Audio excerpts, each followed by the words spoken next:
The first is that it makes investing attractive. Currently, only 58% of US adults are investing, and if we flash back just a decade, it was 10 points lower. And this is lower than at any time in the early 2000s. Unlike so many other business models, dividend investing is clean, simple, and attainable for the vast majority of us. It's also great for a new investor because it gives you that immediate reward for investing. To be able to buy a stock and get money back in just a few months is powerful. It creates this positive reinforcement to keep investing. I want as many people investing even if I have to drag you there kicking and screaming. For many new investors, it can be hard to get started when we're told that the reward is decades out. If you tell a 20-year-old to be patient, invest just $100 a month in a good growth index fund and set it and forget it for 45 years, and they'll be a millionaire, which is true, there's a decent chance that it will fall on deaf ears for many. Index investing is amazing and I'm a big fan, but it's fairly dull and not necessarily going to entice someone that's sitting on the fence. To know that the reward is only 3 months away can help a new investor make the jump. Dividend investing can also be really hard.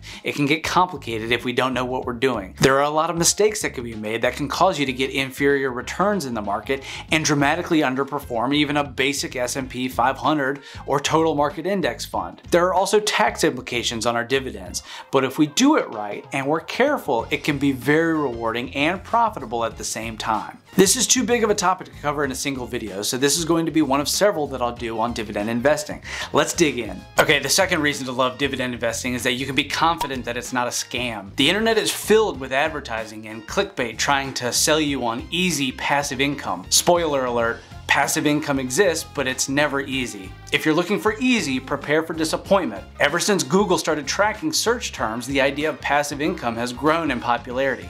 And why wouldn't it? The words passive and income combined together are absolute dynamite. Who doesn't love the idea of money coming in while relaxing at home or traveling the world? There are scores of videos out there discussing the very idea of passive income and how to get it. They usually include eye-popping numbers, but can we trust those numbers?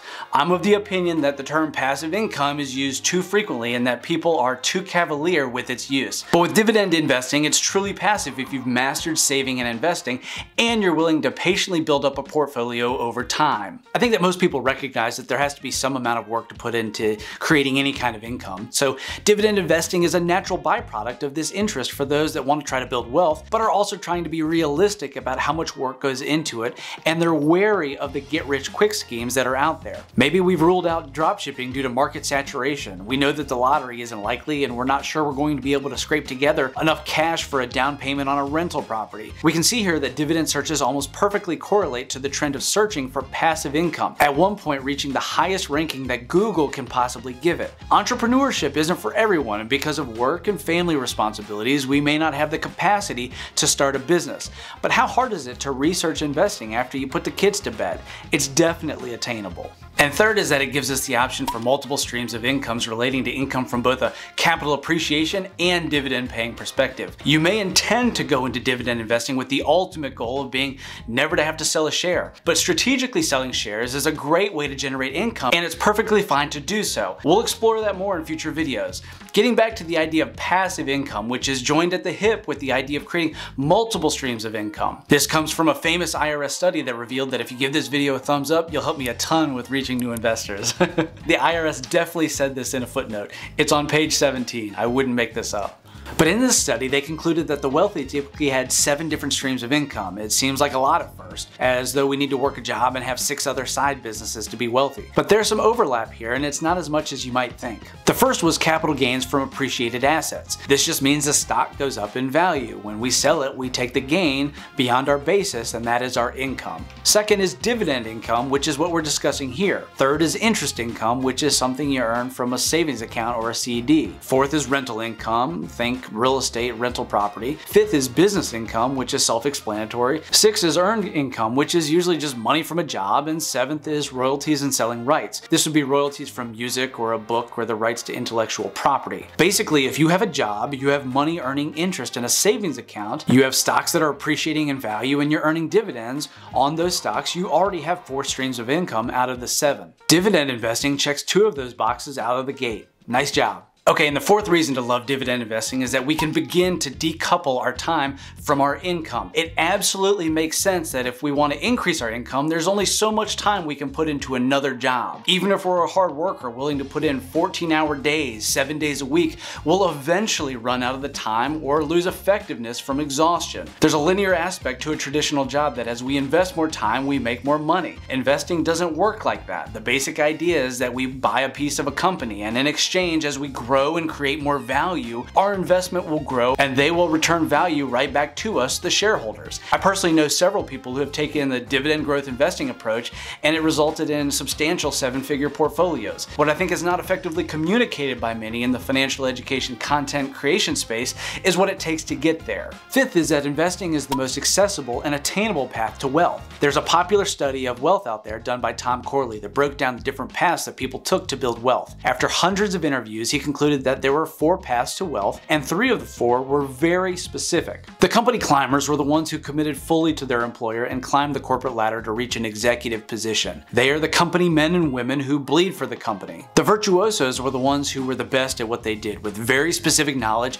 and expertise such as a doctor or a lawyer. These are people that have invested much higher than normal amounts of time in developing knowledge and skill in a very specific area. Then there were the dreamers, the musicians, actors, and authors. I think you could add professional athletes to this list as well, in addition to entrepreneurs who gamble on a business idea or an invention. These people reach incredible levels of success due to an often rare combination of work ethic combined with natural talent that results in unusual success. But I want to focus on the first one on this list because it's the broadest and also the most attainable. It's the saver investors. These are the people who diligently saved and invested their money. What really stands out to me is that these people came from all walks of life. This should give you hope that you do not need to be a corporate executive, a professional athlete, or a best-selling author to build wealth. You just need to develop the daily habits of a saver investor, as nearly 90% of those millionaires surveyed credited saving as a particularly critical aspect to their wealth building. What many on the internet won't tell you about passive income is the time that it takes. This study wasn't about dividend investing, but the principle still applies. Even for those successful people being interviewed, it took them anywhere from 12 to 32 years to get there. There is no shortcut to building wealth. Some do it faster than others, but the only way is to consistently grind it out. For these savers investors, they will need to pick an investment strategy to generate income. Outside of investing in a business or real estate, there are 2 main approaches for the typical retail investor. The first is capital appreciation. This is where we invest in a security, and assuming it's appreciating, we later sell it for a profit, and that is our capital gain. The alternative is that we dividend invest, and assuming we've chosen wisely, we'll receive income whether the stock is up or down. This is really encouraging for a new investor because a bear market can take the wind out of our sails. Many new investors have never been through a bear market before, and there's a temptation to pull back, halt investments, or even worse, cash out completely and put it under our mattress. If we're going to get a dividend, maybe the temptation to get out of the market will lessen some, and we'll be content to ride it out. Okay, so let's do a small real-life example using some beginner numbers on an aristocrat like Walgreens, which at the time of this video is trading for about 36 bucks a share. I'll do another video on what a dividend aristocrat and a dividend king is,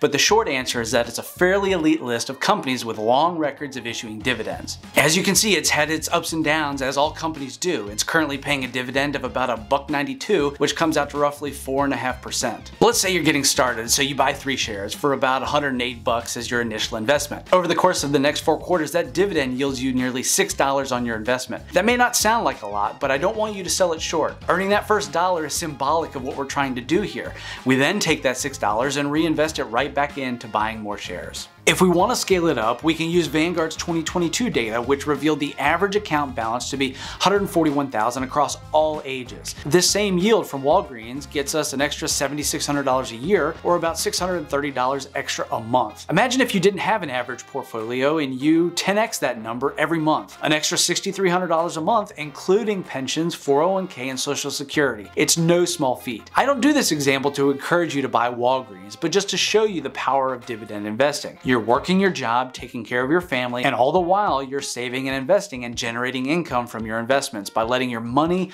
work for you. Thanks for spending time with me today. Check out some of my other videos which explore dividend investing in greater detail. Until next time, thank you.